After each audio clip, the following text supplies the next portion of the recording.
Sophia had never needed anyone. At 27, she ran a company most executives twice her age couldn't manage, made decisions that moved markets, and slept exactly 6 hours every night without a single regret. She did not flinch.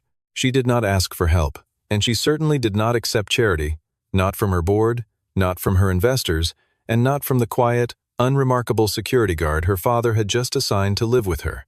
His name was Julian. He wore plain clothes. He said almost nothing. He was, by every visible measure, completely ordinary. Sophia was wrong. What would you do if the person you had written off turned out to be the only one who could save you? Nexus Technology Solutions had grown 38% in the past fiscal year alone. That number, carved into the glass lobby wall in frosted letters, was Sophia Harmon's personal declaration of war against every person who had ever doubted her. The company specialized in proprietary data security infrastructure, the kind governments quietly paid for and competitors quietly stole. Sophia had built it from a $70,000 inheritance and a fury she had never fully explained to anyone. She wore charcoal blazers. She carried a black leather folio everywhere. Her employees did not stop to chat with her in the hallway. They moved aside and stared at their shoes until she passed. She was not cruel.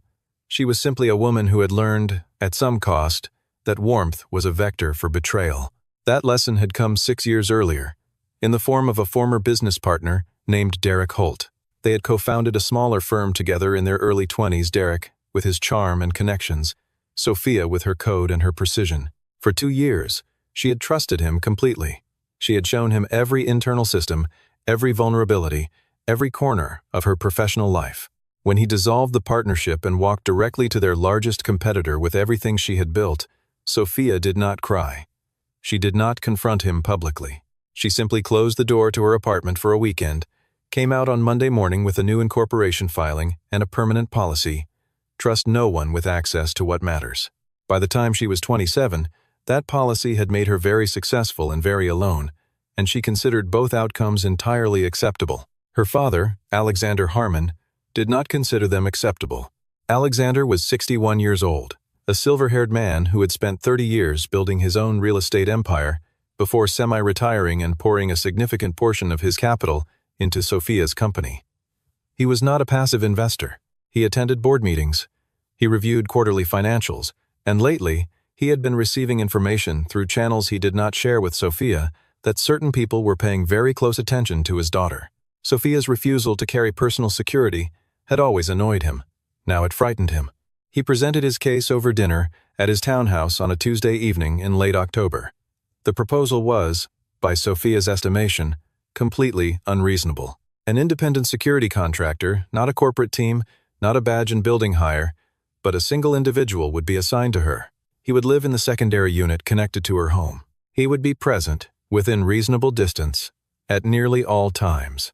Sophia set down her fork. She explained, in the measured tone she used for particularly incompetent board presentations, that she had a security system, a verified building staff, and no history of credible threats that warranted this level of disruption to her life. She did not need a babysitter.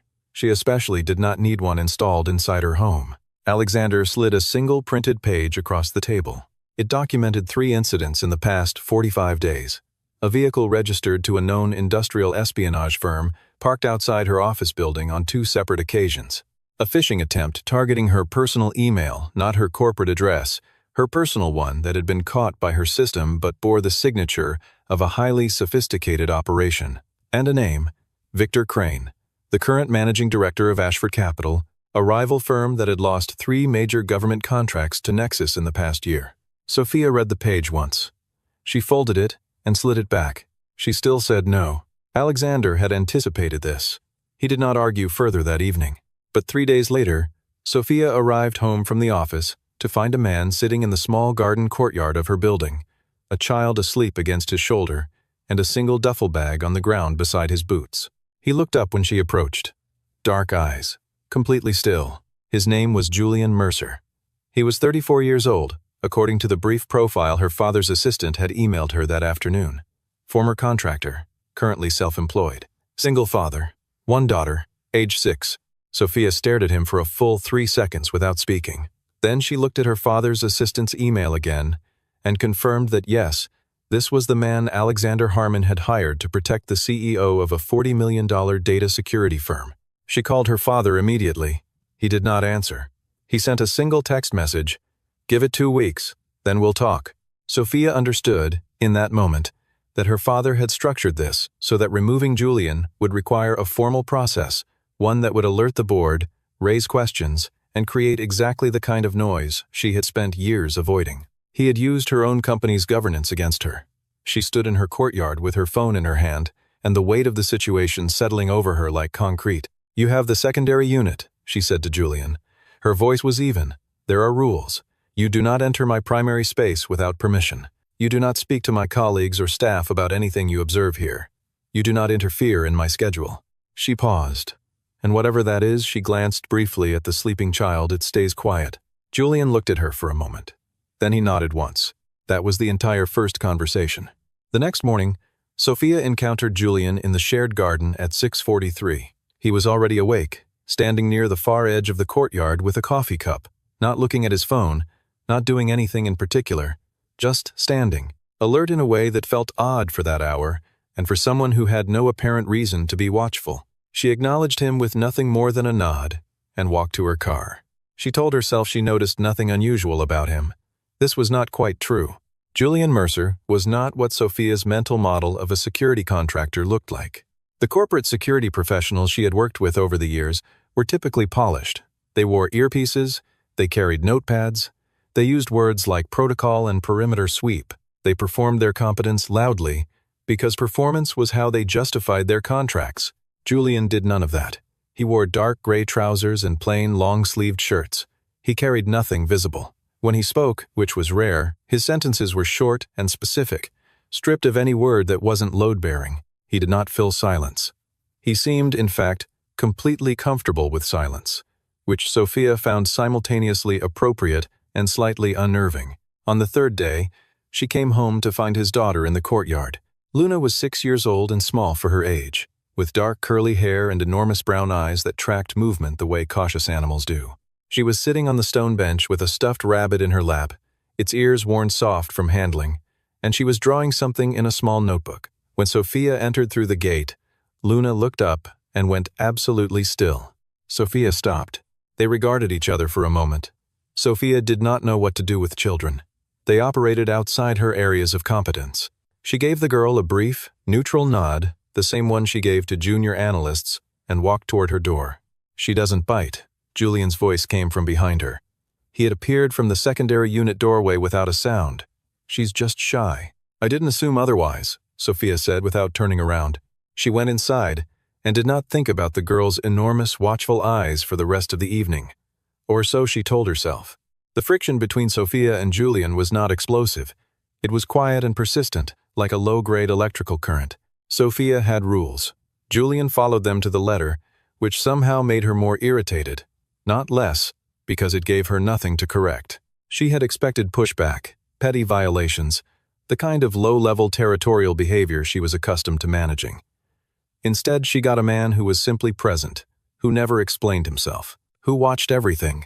She caught him watching the street from the second-floor window of his unit one evening, not in an obvious way, not with anything visible in his hands, but with the particular quality of attention she recognized from certain former military consultants she had brought in for infrastructure risk assessment. The kind of watching that wasn't casual.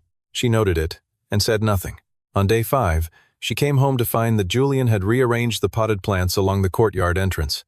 It appeared, at first glance, to be a minor aesthetic change. On closer inspection, the new arrangement eliminated 2 blind spots she hadn't consciously registered. She stood in the doorway for a long moment, processing this. She did not ask him about it.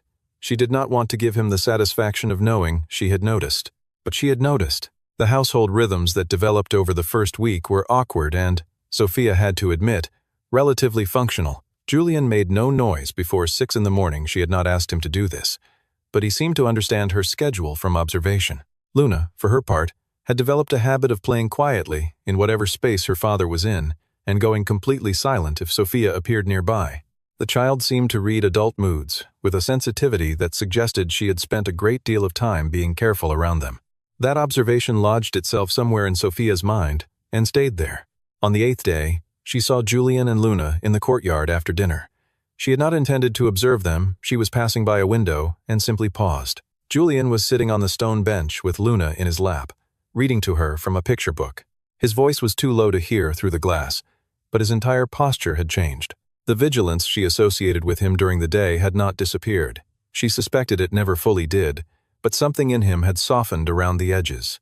He was patient with Luna's interruptions. He pointed at pictures. He made a face that made her laugh, and he smiled in a way that rearranged his features completely. Sophia stood at the window for approximately 8 seconds. Then she stepped back and returned to her laptop. She had a quarterly board presentation to prepare and 2 pending contract negotiations to finalize. She did not have time to think about the domestic life of a man she had not chosen to have in her home. She opened her spreadsheet and returned to her numbers. The numbers were safe. The numbers made sense. Julian Mercer did not make sense, and that was a problem she had not yet found a way to file correctly. The first time it happened, Sophia almost dismissed it. She was being driven to a meeting at a midtown hotel, Julian behind the wheel, Luna at school for the day, when he made a sudden turn onto a side street without any instruction from her. Sophia looked up from her documents. "That's not the route," she said. "There's a vehicle that has followed us from the garage," he said. "Dark blue sedan, out-of-state plates. It has been maintaining exactly 4 car lengths for the past 11 blocks. Sophia looked in the rearview mirror. She saw nothing useful. She was not trained to see what he was seeing. "You're certain?" "Yes." He took 3 more turns in a pattern she recognized as a surveillance detection route. She knew the term from a corporate espionage seminar she had attended 2 years ago. By the 4th turn, the sedan was gone. He pulled back onto the main avenue and delivered her to the hotel entrance exactly 4 minutes late. She sat in the car for a moment before getting out. "Have you done this before?" she asked. "Driven?" he said. She looked at him. He was not being obtuse. His expression was completely neutral. She could not tell if it was deflection or simply his natural delivery. She got out of the car without pursuing it. Inside the meeting, her attention was divided for the first time in years. Over the following days, she began cataloging.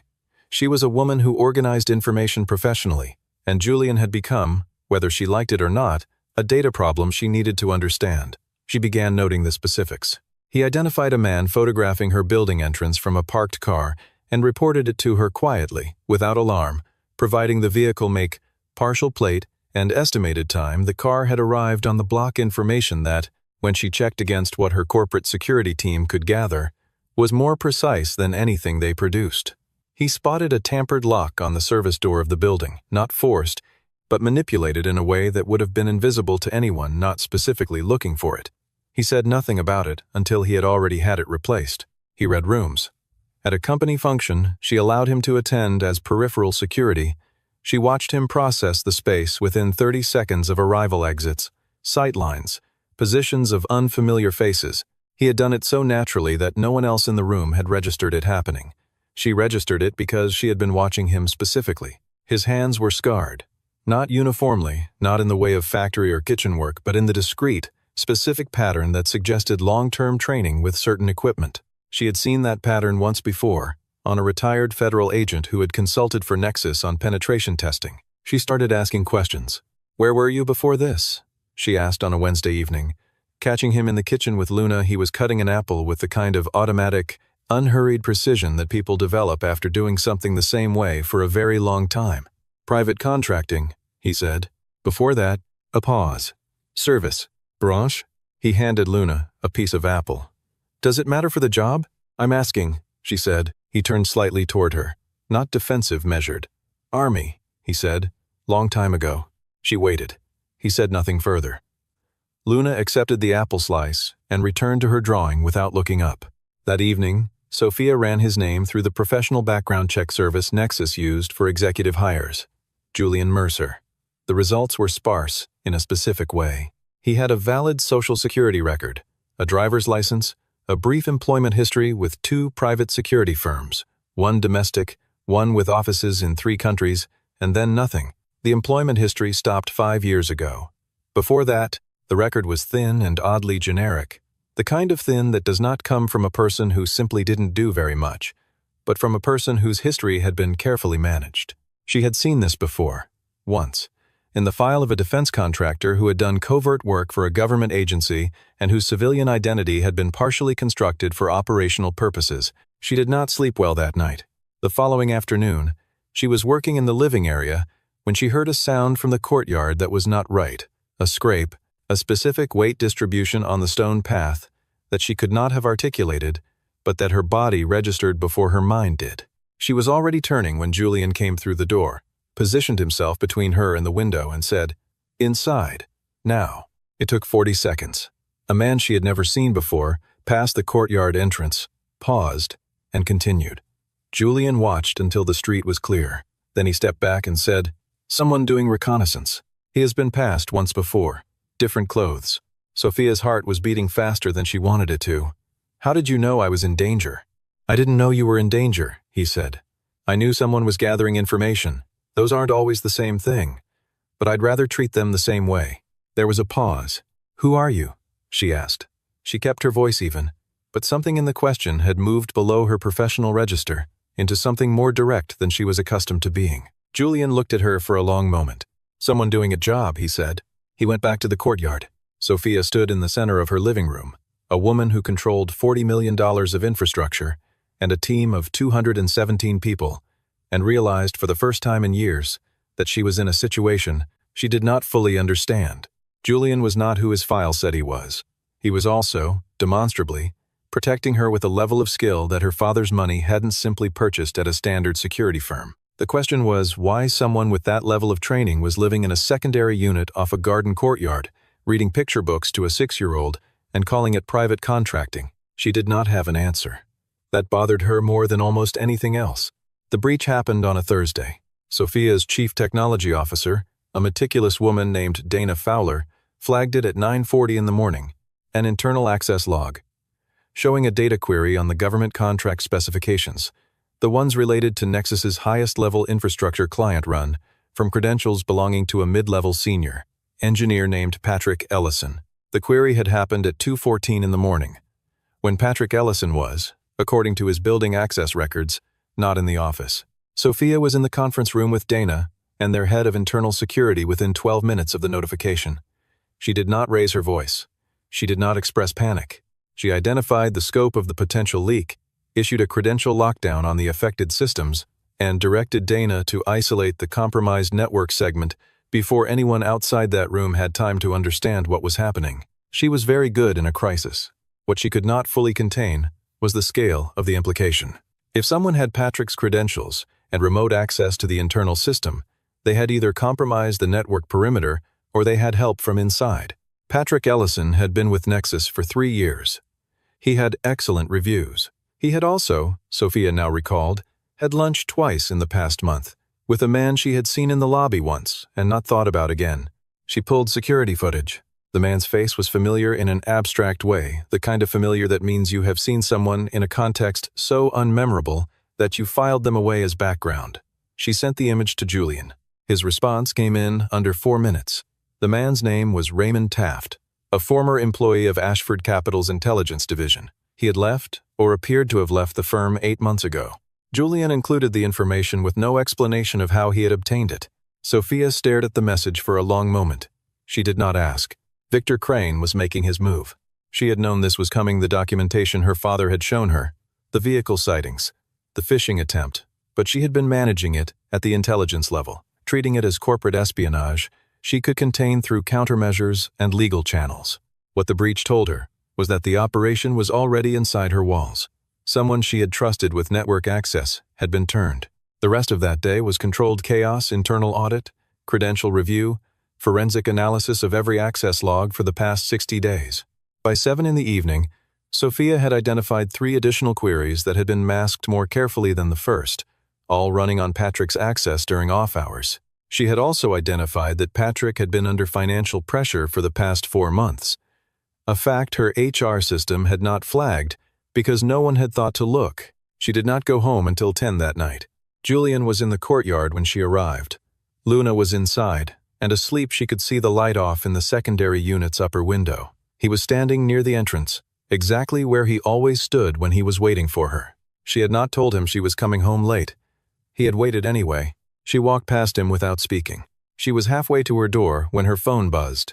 Unknown number. She answered without thinking a decision. She regretted the moment she heard the voice. It was a man she didn't recognize, speaking in a tone so deliberately calm it was its own kind of threat. He told her that what had happened today was not an accident, and not the end. He told her she had 48 hours to consider a meeting. He told her the next step would be less surgical. Sophia ended the call. Her hands were still. She turned around. Julian was already standing 3 feet away.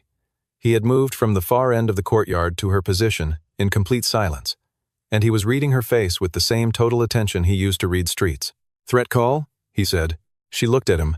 "How did you—" "Your posture changed," he said simply. "What did they say?" She told him. He listened without expression. When she finished, there was a moment of silence that was different from his usual silence. It had a different texture, a quality of assessment rather than reserve. "They'll move tonight," he said. "Or very close to it. The call isn't a negotiation. It's a countdown. You can't know that. I've seen this before," he said. She wanted to ask where, when, in what capacity. She didn't. Something about the certainty in his voice locked the question out. "Go inside," he said. "Lock everything. I need to make a call. You need to—" Sophia.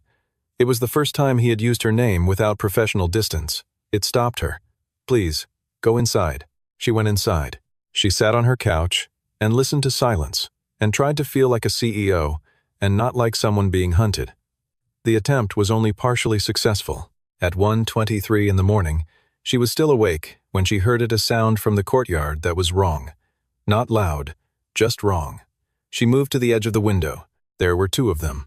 She registered that much before Julian appeared from a shadow she had not realized contained him. What happened next lasted less than 30 seconds. She watched it through the glass with a kind of cold, suspended disbelief, because the person she was watching was not the quiet, contained man who read picture books to his daughter and drank coffee in the morning garden.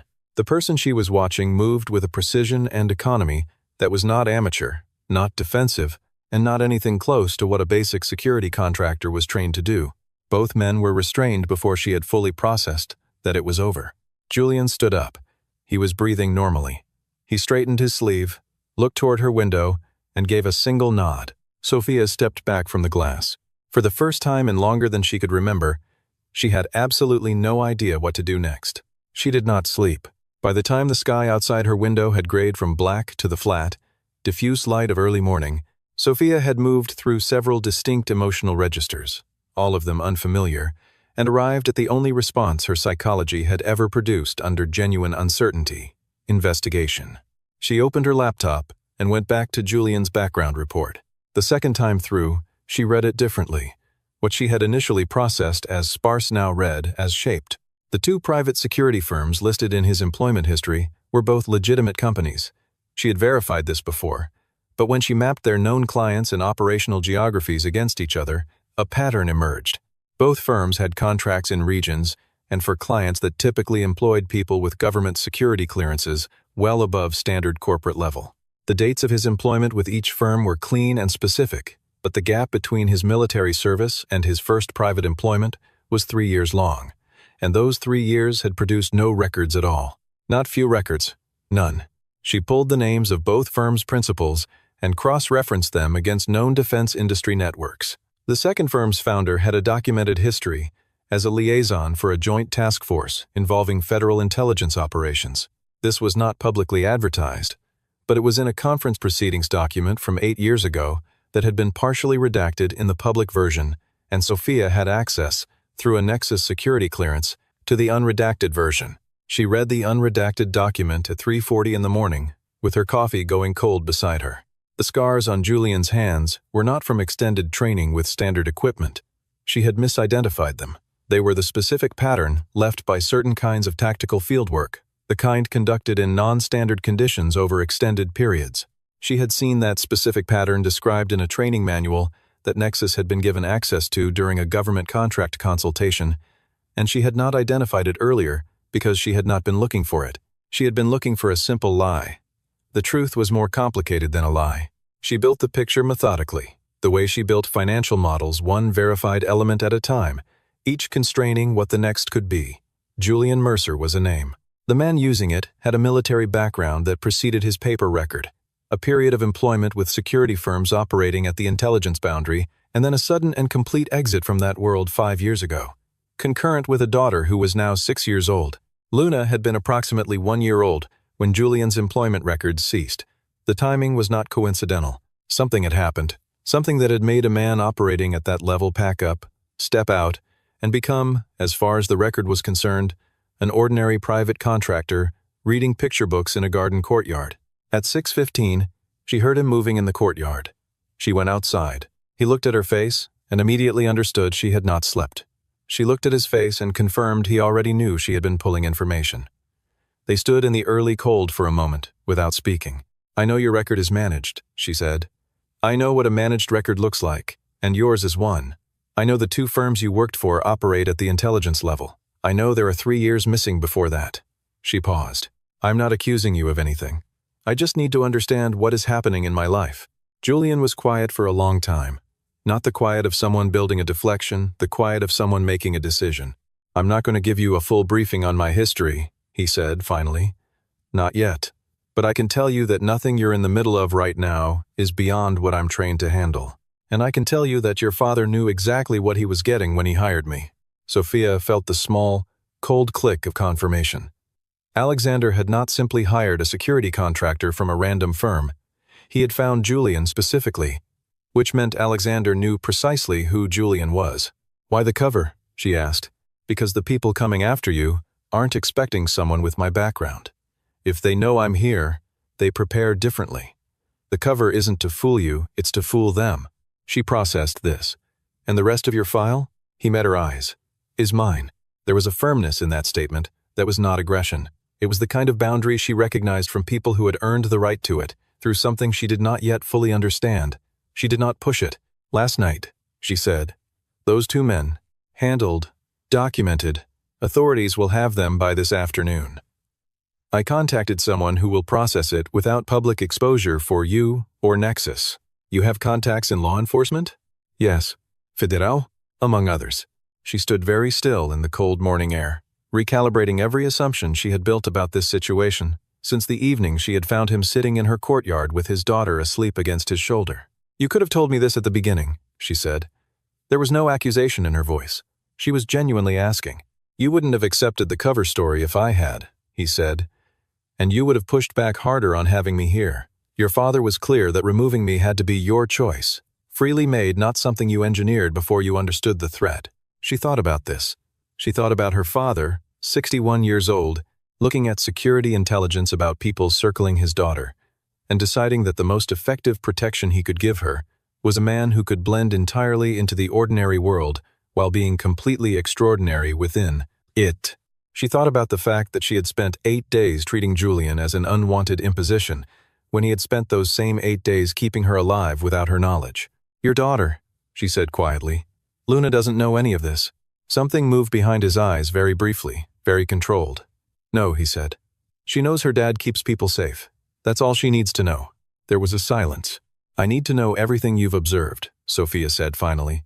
"Everything relevant to the crane operation. We work together on this. No more information gaps." Julian looked at her for a long moment. "All right," he said. It was the longest conversation they had ever had. Victor Crane made his final move on a Saturday evening. Sophia had spent the 2 days since her early morning conversation with Julian in a different operational mode. Not slower, not softer, but more precise. They had mapped the Crane network together. Julian providing intelligence from sources he did not name, but whose accuracy she could no longer question. And Sophia providing the corporate architecture, the financial patterns, and the exact shape of what Crane was trying to extract. It was an efficient collaboration to have most of the friction that had characterized the first week. She asked precise questions. He gave precise answers. They did not waste each other's time. She had also, in those same 2 days, had 3 conversations with Luna. The first was accidental. Sophia came into the kitchen for water at 9 in the evening and found Luna sitting at the table with her stuffed rabbit, unable to sleep, and they had spent approximately 12 minutes in the same space without it being awkward, which was not something Sophia had expected. The second was deliberate on the child's part. Luna had appeared at the connecting door with a drawing she had made and held it out to Sophia with the expression of someone making a significant social overture. Sophia had accepted the drawing and said it was good. Luna had looked at her with those enormous eyes for a moment, and then smiled so completely that it changed the whole temperature of the room. The third conversation was brief but carried weight. Luna had asked Sophia what she did all day, and Sophia had explained simply that she ran a company. Luna had considered this and said, "Like a boss?" And Sophia had said, "Yes, like a boss." And Luna had nodded, apparently satisfied, and returned to her drawing. Sophia had kept the drawing. She did not think too carefully about why. On Saturday evening, she was working from home, Julian nearby. Documents spread across her dining table when her phone rang. It was her building's lobby security system. Delivery pickup, wrong address. Could she come down to verify? It was not a call her building system made. The building used a standard app notification, not a phone call. She had never received a phone call from lobby security in 2 years of living there. She looked up at Julian. He was already on his feet. "Don't go down," he said. "I wasn't going to," she said. In the next 4 minutes, Julian made 3 calls in rapid succession. The last one lasted less than 60 seconds. And when it ended, he turned to her and said, "They've moved 2 people into the building through the service entrance. They're on their way up. Someone inside gave them access." He moved toward her with a precision that was deliberate and pre-planned. "There's a secondary exit through the maintenance corridor. We go now." They went. Luna was in her room, and Julian's first action was his daughter. He had her in his arms, blanket and rabbit and all, before Sophia had crossed the threshold of the secondary unit. That action, executed without hesitation, without a breath of calculation, the child came first. Automatically, the way breathing came first, told Sophia something about Julian Mercer that no intelligence file could have communicated. They moved through the maintenance corridor. Julian ahead, Sophia close, Luna pressed against his shoulder with her eyes open and frightened and silent, because she was a child who had learned to be silent in difficult moments. That knowledge settled over Sophia like a weight. In the building's lower service level, they were met by 2 individuals who Julian clearly knew they communicated in the clipped, minimal code of people who have worked together under pressure before. They moved Sophia and Luna into a vehicle, while Julian stayed behind. "I'll be 10 minutes, he said to Luna. He touched her face. "Stay with Sophia." Luna looked at him with enormous eyes. She nodded. He looked at Sophia briefly, not a request, not an instruction, just a look that carried everything that hadn't been said yet. Then he turned back into the building. Sophia sat in the vehicle with a 6-year-old pressed against her side, clutching a stuffed rabbit, and did something she had not done in the presence of another person in 6 years. She put her arm around the child and held on. What Julian did inside the building in the next 11 minutes was not something Sophia witnessed in full. She received it in pieces afterward from Julian himself, from one of the 2 individuals who had been waiting in the vehicle, and from a brief report that appeared in a restricted federal incident log she had been granted access to, which did not use Julian's name, but described a subject with a profile she recognized immediately. 2 men had entered the building. Victor Crane's operatives, both with records of private security work in environments where the work was not legal. Julian had encountered them in the service corridor, on ground that was narrow and closed, and that a person with standard training would have considered a disadvantage. He had not considered it a disadvantage. The encounter lasted a very short time. Neither man was seriously injured. They were restrained and held for federal retrieval, but the efficiency with which it was done was not civilian, not amateur, and not explainable by anything in the professional file her father's assistant had emailed her 3 weeks ago. When Julian came back to the vehicle 11 minutes after he had left, his expression was the same as always. He checked Luna first, then Sophia, then the surrounding street. In that order.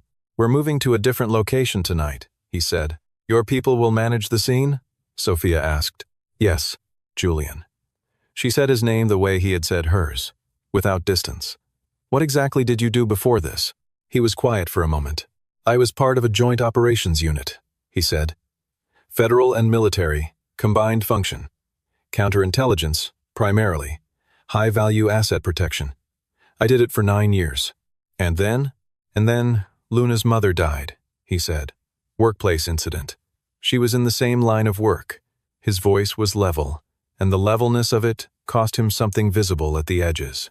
"Luna was 13 months old. I handed in my credentials 6 weeks later." Sophia said nothing. There was nothing to say that would not be less than the weight of what he had just described. "Your father knew all of this," Julian continued. When he came looking for protection for you, a contact of his had worked alongside me. He reached out. I said yes because the work mattered. And because Luna needed me to have something to do that wasn't just being afraid for her. Sophia looked at him. For the first time since she was 21 years old, she felt the specific vertigo of seeing another person clearly. Not their surface, not their profile, their actual shape. A man who had operated at the highest level of protective intelligence, who had walked away from all of it for a 13-month-old girl, who had lived quietly in the space between who he had been and who his daughter needed him to be, and who had, without announcement, stepped back into that first person on her behalf. She had spent 8 days treating him as an inconvenience. He had spent 8 days treating her life as worth protecting. "You should have told me," she said. "I know," he said. That was all. In the days that followed, Sophia did something she was not practiced at. She adjusted. Not dramatically. Not with the sudden warmth of a person who had simply forgotten to be open and now remembered. That was not who she was. But the recalibration was real. She could feel it happening, like the slow correction of a bearing that had been running slightly off for a long time. She had built her entire professional identity on the premise that control was safety. Julian's existence, specifically, his choice to surrender the kind of control she admired most in order to raise his daughter, was a direct argument against that premise. She did not know what to do with it yet, but she stopped dismissing it. She began telling him things. Not confessions, not emotional revelations. She was not built for those, and had no interest in performing them. She told him how the Crane situation had developed over the past year. She told him about Derek Holt, briefly and without particular feeling, because it was relevant context, and because she found, unexpectedly, that it did not feel like exposure to say it out loud to this specific person. She told him that her company was not simply a company to her, it was the rebuilt version of something that had been taken, and every year it grew was a year the original theft mattered less. Julian listened. He did not offer advice she had not asked for. He did not reflect her feelings back at her in the way she found intolerable from most people, the performed empathy that was really just a mirror aimed at itself. He simply listened, and occasionally said something that was true and specific and had clearly been considered before being spoken. She found herself valuing those intervals more than she expected. She spent time with Luna. This happened gradually, in the organic way that things happen when proximity allows them to. Luna had decided, by some internal calculation that Sophia was never informed of, that Sophia was safe. The girl began appearing at the edge of whatever room Sophia was working in, not asking for attention, just present, drawing in her notebook, or arranging small objects on the floor in patterns that seemed to have private significance. Sophia found, against expectation, that the presence was not disruptive. Luna's quietness was not the silence of absence, but the silence of a child fully occupied with her own interior world, which had a kind of weight and realness to it that Sophia respected. She brought Luna a new notebook, a better one, heavy paper, proper binding. She left it on the kitchen counter, without comment.